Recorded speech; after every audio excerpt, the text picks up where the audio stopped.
Imagine standing on top of a mountain, right? And you decide to download an uncompressed, full 8K movie, and it finishes in like half a second. Right, which sounds incredible. Oh, totally. Or, you're experiencing this flawless, zero latency holographic video call while riding in an autonomous vehicle. That is the 6G marketing promise that's being sold to us. Yeah, they present it as this seamless inevitability. Exactly.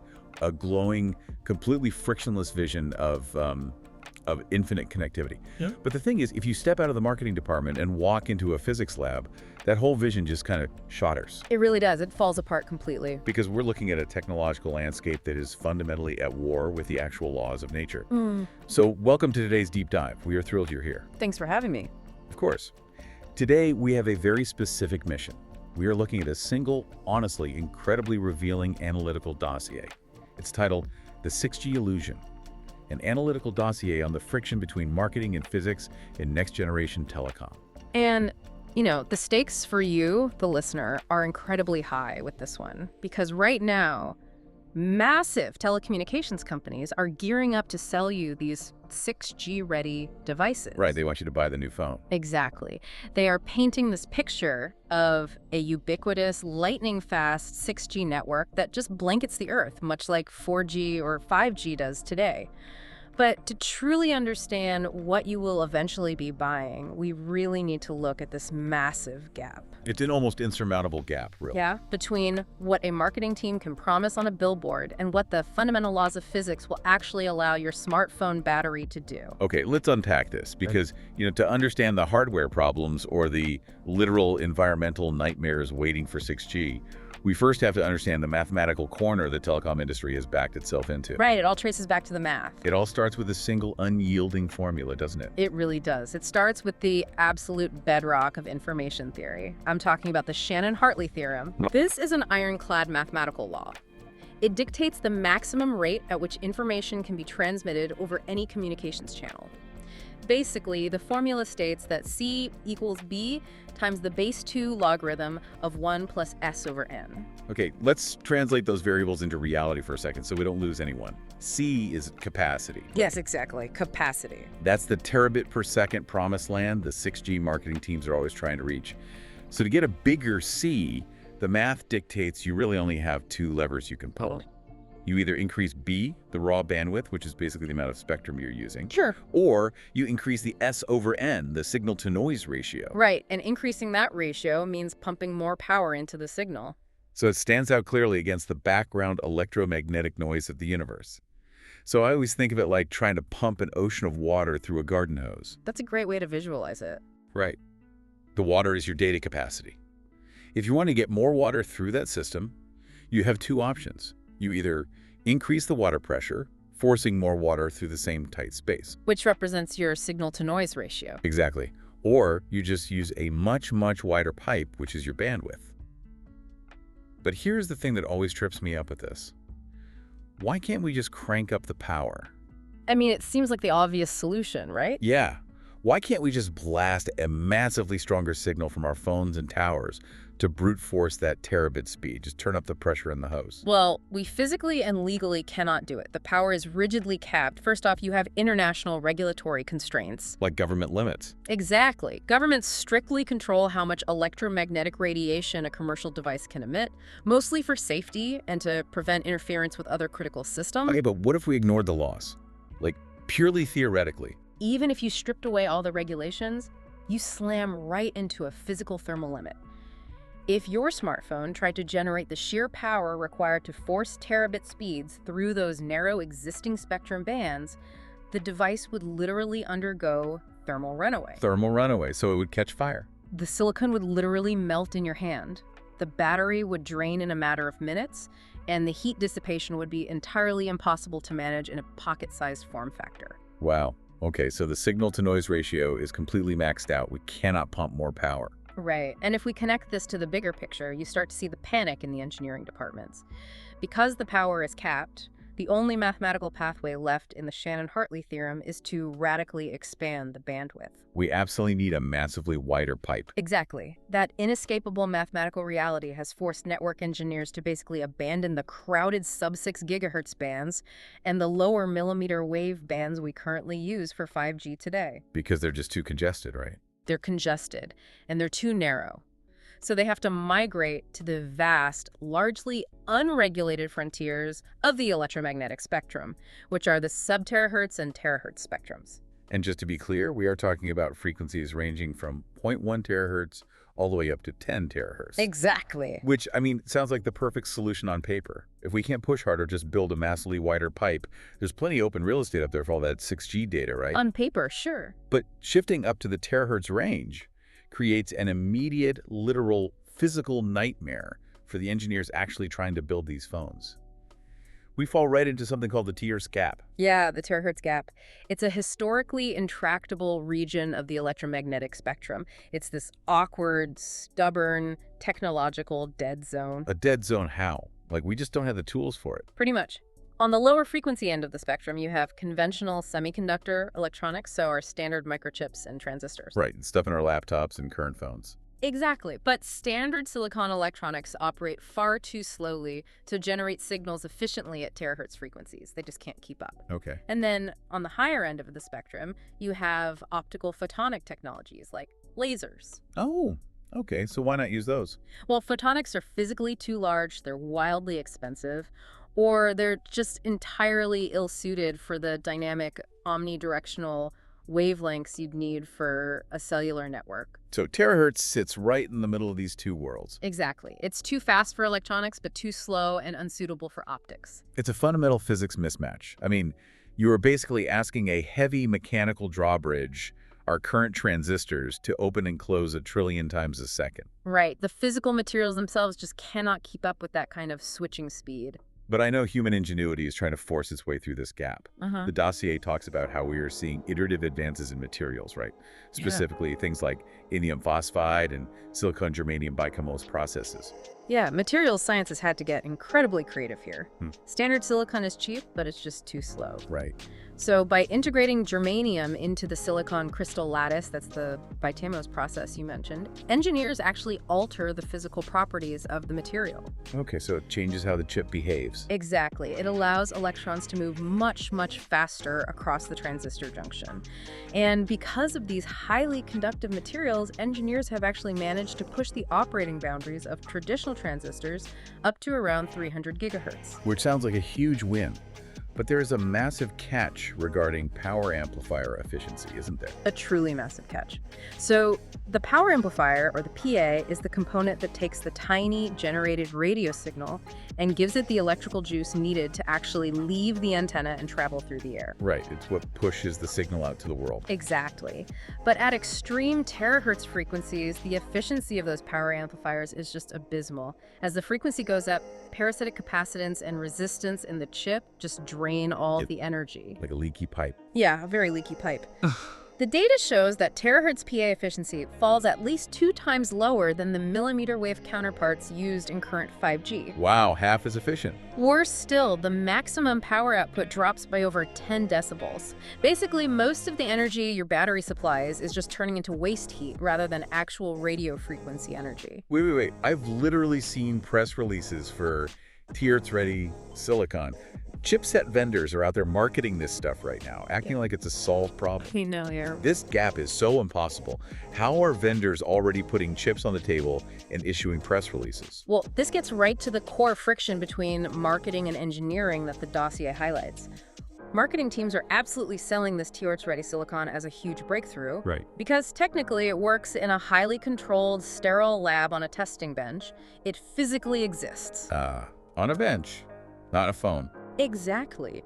Radio frequency engineers, the actual people tasked with putting those chips into a consumer smartphone, they know the dark secret. Actually, transmitting at these frequencies with power amplifiers that are that inefficient requires totally unsustainable power consumption. So it just murdered the battery. If you put that lab-tested chip in a smartphone today, your battery life wouldn't be measured in hours, it would literally be measured in minutes, just to sustain a brief 6G connection before the whole phone died. So the math forces us into the terahertz band just to get the speeds we were promised. But our current hardware is so incredibly inefficient in that band that it essentially vaporizes battery life. That's exactly where we're at. Let's play devil's advocate for a minute, though. Yeah. Let's assume 10 years from now, some brilliant engineering team invents the perfect 100% battery-efficient terahertz microchip. The hardware problem is just completely solved. Okay, let's assume that miracle happens. The signal leaves the antenna perfectly, full power. What happens then? Well, even if that miracle happens, the moment that 6G signal leaves the antenna, it faces a far more devastating and completely unyielding obstacle. Which is? It has to travel through the Earth's atmosphere. Oh, wow. And this is where the physical reality gets almost entirely incompatible with the idea of a standard cellular network, right? Absolutely. Because think about the legacy networks you and I use every day. In 4G LTE and even early sub-6 gigahertz 5G networks, atmospheric absorption is functionally negligible. Yeah, we don't even think about it. Those signals are incredibly robust. They just punch right through the air, traveling for kilometers without much molecular interference at all. Right, but what's fascinating here is how the physical scale of the wave changes absolutely everything. The scale of the wave itself. Yes, in the terahertz band, the electromagnetic wavelengths shrink down to mere fractions of a millimeter. And in the physical world, size matters immensely. Okay, why? Because those wavelengths are now the exact same physical size as suspended atmospheric particles. They're the same size as raindrops, and even individual gas molecules just floating in the air. Okay, so let me make sure I've got this. Sending a 4G signal is basically like tossing a golf ball across an empty parking lot. It just glides through the open air and nothing really stops it. Right, nice and easy. But sending a 6G terahertz signal is like trying to throw a handful of fine sand through a dense, wet jungle. The environment just eats the energy. The sand hits every single leaf, every branch, every vine. That is a perfect analogy, because when a terahertz electromagnetic wave propagates through the troposphere, which is the lowest layer of our atmosphere where all our weather actually happens, it interacts violently with polar molecules. Polar molecules, like water. Yes, the two biggest culprits are water vapor, H2O, and diatomic oxygen, O2. When that tiny, high-frequency terahertz wave hits a water molecule, the molecule physically absorbs the electromagnetic energy. It just absorbs it. Yeah, it translates the photon energy of your data signal into rotational and vibrational quantum transitions. Meaning the energy of your downloaded movie, with the actual physical radio wave carrying your data, is literally being consumed just to make a microscopic water molecule vibrate and spin in the air. Exactly. It never reaches your phone because the atmosphere literally drank the signal. That's insane. The atmosphere acts like an invisible, unyielding sponge. Every single time a molecule absorbs a photon to spin, your signal gets weaker and weaker. Okay, here's where it gets really interesting, because the dossier doesn't just speak in generalities here. We have actual data on this. Oh yeah, very specific data. If you look at the spectroscopic data derived from the HITRAN database, which, for the listeners, a global standard used by physicists to track exactly how different molecules absorb light and radiation, the real-world measurements are just brutal. They really are. They physically map how different frequencies behave in the air using something called terahertz time domain spectroscopy. Right. And the data reveals these devastating attenuation spikes, just massive signal drops at very specific resonant frequencies. Give me an example. Well, to give you an idea of how bad it is, look at the 183 gigahertz band. Telecom signals are completely obliterated by water vapor there. It is a total dead zone for terrestrial communication. It just hits a wall of water vapor. Exactly, but ironically, that exact frequency is heavily utilized by scientists. Wait, if the telecom signal gets completely destroyed by water vapor, why on earth would scientists use it? Because it's destroyed by water. Radio astronomy arrays and planetary exploration satellites tune their sensors specifically to 183 gigahertz to detect humidity and ice in deep space. Oh, wow. So they look for where the signal drops to prove water is there? Exactly. The very scientific principle that completely destroys a telecom signal on Earth is the exact mechanism scientists exploit to find water on other planets. That's wild. And yet, this is the exact neighborhood of the spectrum where 6G is desperately trying to carve out real estate. Yes, they are trying to build a network there. You are trying to transmit fragile data through a medium that is purpose-built by nature to absorb it. And the math gets even more unforgiving as you move further up the spectrum. It gets so much worse. Let's look at 380 gigahertz. This is highly prized real estate. It's a prime target for 6G wideband channels because it offers that massive pipe we talked about earlier. It's a big bandwidth. Right.